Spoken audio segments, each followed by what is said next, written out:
आज हम बात करने वाले हैं एनएफपी संपूर्ण फूड लिमिटेड आईपीओ के बारे में, जो एक ड्राई फ्रूट और प्रीमियम केशो प्रोसेसिंग कंपनी है।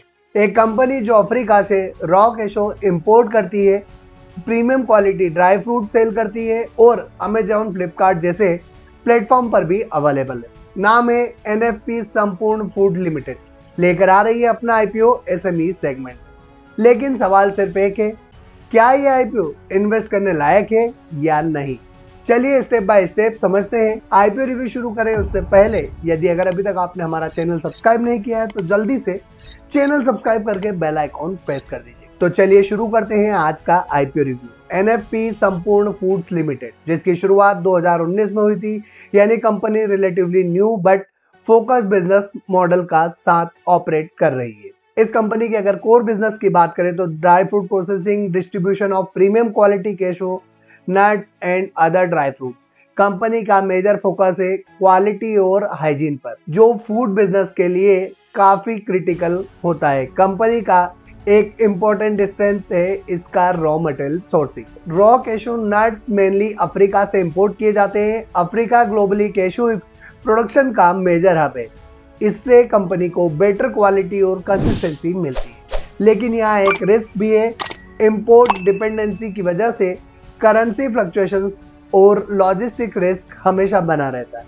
फूड बिजनेस में क्वालिटी सबसे इम्पोर्टेंट होती है और यहाँ ये कंपनी थोड़ा स्ट्रांग दिखती है। एनएफपी संपूर्ण फूड्स के पास कई सर्टिफिकेट्स है, जैसे ISO 9001 2015 quality management system, ISO 22000 2018 food safety management, जो कंपनी के international food safety standards follow करने को दर्शाता है, जो लॉन्ग टर्म ब्रांड ट्रस्ट के लिए पॉजिटिव साइन माना जाता है। कंपनी का प्रोडक्ट मिक्स डाइवर्सिफाइड है। Cashew nuts W320 W400 as a flagship, साथ में आलमंड, मखाना, प्लेन और फ्लेवर्ड और festive and corporate gift package. Company advance roasting and packaging technology use करती है।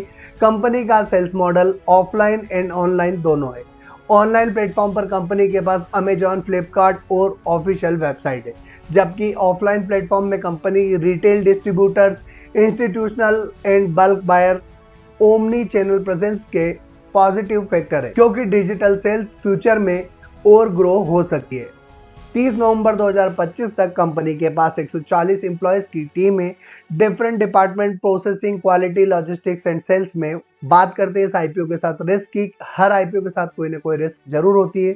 वैसे ही अगर इस आईपीओ के साथ रिस्क की बात करें तो इंपोर्ट डिपेंडेंसी है अफ्रीका पर, commodity price fluctuation, cashew and almonds की, और high competition from established dry fruit brands. Relatively short operating history है कंपनी की। अब बात करते हैं कंपनी के पॉजिटिव्स की। Growing health conscious consumer base, premium dry fruits and gifting segment, strong quality certification, online and offline sales presence, better margin potential in value added products. अब बात करते हैं कंपनी की आईपीओ डिटेल की। तो 4 फरवरी के दिन आईपीओ शुरू होने वाला है, 6 फरवरी तक खुला रहेगा, 11 फरवरी के दिन लिस्टिंग होने वाली है। 10 रुपए फेस वैल्यू वाला शेयर है। 52 से 55 रुपीज का प्राइस बैंड होने वाला है। 24.53 करोड़ का आईपीओ साइज है, जो कि पूरा का पूरा फ्रेश इशू होने वाला है। बुक बिल्ड इशू टाइप है और एनएससी का एसएमई आईपीओ, जहां मिनिमम इन्वेस्टमेंट 2,20,000 रुपए के लिए 4,000 शेयर में करना होगा। अब बात करते हैं कंपनी के फाइनेंशियल्स की। कंपनी ने अपने फाइनेंशियल्स मार्च 23 से नवंबर 25 तक के शो किए। असेट की बात करें तो 8.90 करोड़ की असेट्स मार्च 23 में थी, जो बढ़ के 44.02 करोड़ की नवंबर 25 तक की। जबकि इनकम की बात करें तो 16.75 करोड़ की मार्च 23 की इनकम थी, जो बढ़ के 35.76 करोड़ की मार्च 25 तक और नवंबर 25 तक 36.96 करोड़ की इनकम है। पेट की बात करें तो 0.41 करोड़ का पेट मार्च 23 का था, जो बढ़ के 2.67 करोड़ मार्च 25 और नवंबर 25 तक 3.49 करोड़ का। एबिटा की बात की जाए तो 0.77 करोड़ का एबिटा मार्च 23 का था, जो बढ़ के 4.69 करोड़ का मार्च 25 तक का और नवंबर 25 तक का 6.64 करोड़ का एबिटा। नेटवर्थ की बात करें तो 8.54 करोड़ की नेटवर्थ मार्च 23 की थी, जो बढ़ के 15.70 करोड़ नवंबर 25 तक हो चुकी है। वहीं रिजर्व्स की बात करें तो 0.14 करोड़ की रिजर्व्स मार्च 24 की थी, जो बढ़ के 7.53 करोड़ नवंबर 25 तक हो चुकी है। जबकि बोरोइंग की बात करें तो 18.90 करोड़ की मार्च 24 में बोरोइंग थी, जो बढ़ के 24.94 करोड़ नवंबर 25 तक हो चुकी है। ओवरऑल कंपनी के फाइनेंशियल देखें तो मार्जिन विजिबल है, असेट, इनकम, पेट और इबिटा में कंसिस्टेंट ग्रोथ देखने को मिल रही है, साथ ही नेटवर्थ और रिजल्ट्स में भी इंप्रूवमेंट देखने को मिला है। लेकिन बोरोइंग लगातार बढ़ रही है जो बैलेंस शीट पर थोड़ा नेगेटिव इम्पैक्ट डाल रही है। अब बात करते हैं कंपनी के वैल्यूएशंस की, जहां 31 मार्च 2025 में आरओई 34.82% था जो नवंबर 25 तक 28.21% हुआ है। आरओसी 40.90% था जो घट के 24.71%। तो डेब्ट टू इक्विटी रेशियो 1.26 का था जो बढ़ के 1.59 हो चुका है। रिटर्न ऑन नेटवर्थ 29.76% था जो घटकर 22.20% हो चुका है। पेट मार्जिन 7.50% का था जो 9.46% हो चुका है। एबिटा मार्जिन 13.17% था जो 18.01% हो चुका है। प्राइस टू बुक वैल्यू 3.78 का है, जबकि ईपीएस प्री आईपीओ 3.27 का है जो पोस्ट आईपीओ 4.14 हो जाएगा। पी रेशियो 16.81 का है प्री आईपीओ जो पोस्ट आईपीओ 13.28 का हो जाएगा। ओवरऑल वैल्यूएशंस को देखें तो पिक्चर मिक्स नजर आती है। ROE, ROC, return on net worth में डिक्लाइन देखने को मिला है, जबकि डेब्ट टू इक्विटी रेशियो बढ़ता हुआ नजर आया है। साथ ही पेट और इबिटा में ग्रोथ पॉजिटिव साइन है। कंपनी का प्राइस टू बुक वैल्यू 3.78 का है जो रिलेटिवली हायर वैल्यूएशन इंडिकेट करता है। ईपीएस अभी लो है और पी रेशियो रीजनेबल जोन में है। अब एक बार इस कंपनी को इसके कॉम्पिटिटर के साथ कंपेयर करके देख लेते हैं, जहां पर इसने अपने कॉम्पिटिटर के रूप में क्रिशिवल फूड लिमिटेड और प्रोस्पेक्ट कमोडिटीज लिमिटेड के साथ कंपैरिजन दिया है। एनएफपी संपूर्ण का ईपीएस 4.34 का है, पी 13.28 का है, तो रिटर्न नेटवर्थ 29.76 का है। वहीं अगर क्रिशिवल की बात की जाए तो 6.07 का ईपीएस है, 37.89 का पी रेशियो और 9.99 का रिटर्न ऑन नेटवर्थ है। जबकि प्रोस्पेक्ट कमोडिटीज की बात करें तो 4.19 का ईपीएस है, 17.21 का पी रेशियो और 8.95 का रिटर्न ऑन नेटवर्थ है। ओवरऑल एनएफपी संपूर्ण फूड्स पीयर्स के कंपैरिजन में बेटर प्रॉफिटेबिलिटी और रीजनेबल वैल्यूएशंस के साथ स्टैंड आउट करता है। अब बात करते हैं आईपीओ से आने वाले पैसे का उपयोग कहाँ किया जाएगा, तो वर्किंग कैपिटल रिक्वायरमेंट में 7.25 करोड़ का उपयोग होने वाला है। डेप्ट रीपेमेंट करने में 9.50 करोड़ का उपयोग करने वाला है, जिसके बाद कंपनी की बोरोइंग काफ़ी कम हो जाएगी, जो इसके लिए एक पॉजिटिव साइन होने वाला है। और रिमेनिंग अमाउंट जो है वो जनरल कॉर्पोरेट पर्पस के लिए उपयोग में आने वाला है। अब बात करते हैं ग्रे मार्केट प्रीमियम की, लेकिन उससे पहले अगर अभी तक आपने हमारा चैनल सब्सक्राइब नहीं किया तो जल्दी से चैनल सब्सक्राइब करके बेल आइकॉन प्रेस कर दीजिएगा।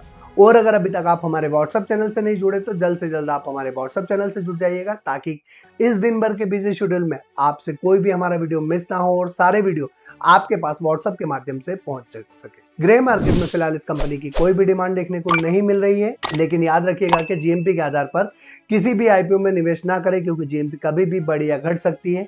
इसके लिए हमने कुछ पैरामीटर डिसाइड किए हैं, जिनकी सहायता से आप और हम मिलकर आज इस कंपनी का आईपीओ रिव्यू करेंगे। जहां नंबर 1 पर आता है वैल्यूएशंस। ओवरऑल वैल्यूएशंस को देखें तो पिक्चर मिक्स नजर आती है। आरओई, आरओसी और रिटर्न ऑन नेटवर्थ में डिक्लाइन देखने को मिला है, जबकि डेब्ट टू इक्विटी रेशियो बढ़ता हुआ नजर आया है। साथ ही पेट एंड इबिटा में ग्रोथ पॉजिटिव साइन है। कंपनी का प्राइस टू बुक वैल्यू 3.78 का है, जो रिलेटिवली हायर वैल्यूएशन इंडिकेट करता है। ईपीएस लो है और पी रेशियो रीजनेबल नजर आता है। नंबर 2 पर आता है फाइनेंशियल। ओवरऑल फाइनेंशियल्स को देखें तो कंपनी में ग्रोथ विजिबल है। असेट, इनकम, पेट और इबिटा में कंसिस्टेंट ग्रोथ देखने को मिल रही है। साथ ही नेटवर्थ और रिजर्व्स में भी इंप्रूवमेंट मिला है, जो पॉजिटिव इंडिकेट करता है। लेकिन बोरोइंग लगातार बढ़ रही है, जो एक चिंता का विषय है, जो इस कंपनी की बैलेंस शीट पर नेगेटिव इम्पैक्ट डालती है। हालांकि इस आईपीओ के बाद इसकी बोरोइंग काफ़ी कम हो जाएगी, जो एक पॉजिटिव इम्पैक्ट होगा। नंबर 3 पर आता है पीयर कंपैरिजन। ओवरऑल एनएफपी संपूर्ण फूड्स पीयर्स के सामने एक कंपैरेटिवली बेटर प्रॉफिटेबिलिटी और रीजनेबल वैल्यूएशंस के साथ स्टैंड आउट करता है। नंबर 4 पर आता है grey market premium. Grey market में फिलहाल इस कंपनी की कोई भी डिमांड देखने को नहीं मिल रही है। और नंबर 5 पर आता है मार्केट सेंटिमेंट। मार्केट फिलहाल काफ़ी वॉलेटाइल है। हालांकि जनवरी एक्सपायरी के बाद अभी मार्केट का मूड माहौल सुधरता हुआ दिखा और नीचे से निफ्टी ने करीब 500 से ज़्यादा पॉइंट की तेजी कर चुकी है, जहां कई सारे स्टॉक्स अच्छा परफॉर्म करने लगे हैं। लेकिन अभी भी एसएमई आईपीओ में गिने चुनी कंपनियां ऐसी है जो पॉजिटिव लिस्ट हो रही है। तो ऐसी कंडीशन में जिस कंपनी के फाइनेंशियल्स अच्छे हो, जिस कंपनी का बिजनेस प्रोफाइल स्ट्रांग हो और जिस कंपनी की वैल्यूएशंस बेहतर हो, उसी कंपनी के आईपीओ में निवेश करना चाहिए। फिलहाल मैं इस कंपनी के आईपीओ को अवॉइड करने जा रहा हूं, लेकिन याद रखिएगा कि आपको मेरे डिसीजन पे अपना डिसीजन नहीं लेना है। आप अपना डिसीजन सोच समझकर अपने फाइनेंशियल एडवाइजर से कंसल्ट करके और अपनी फाइनेंशियल कंडीशन देखने के बाद फिर डिसीजन लीजिएगा कि आप इस कंपनी के आईपीओ में निवेश करने जा रहे हैं या नहीं। दोस्तों आपका जो भी डिसीजन हो कमेंट बॉक्स में कमेंट करके जरूर बताइएगा कि आप अप्लाई कर रहे हैं या फिर अवॉइड। और अगर ये आईपीओ रिव्यू वीडियो पसंद आया हो तो लाइक कीजिएगा, अपने दोस्तों के साथ शेयर कीजिएगा। आज के लिए इतना ही, फिर मुलाकात होगी एक और जबरदस्त कंपनी के आईपीओ रिव्यू के साथ। तब तक के लिए जय हिंद।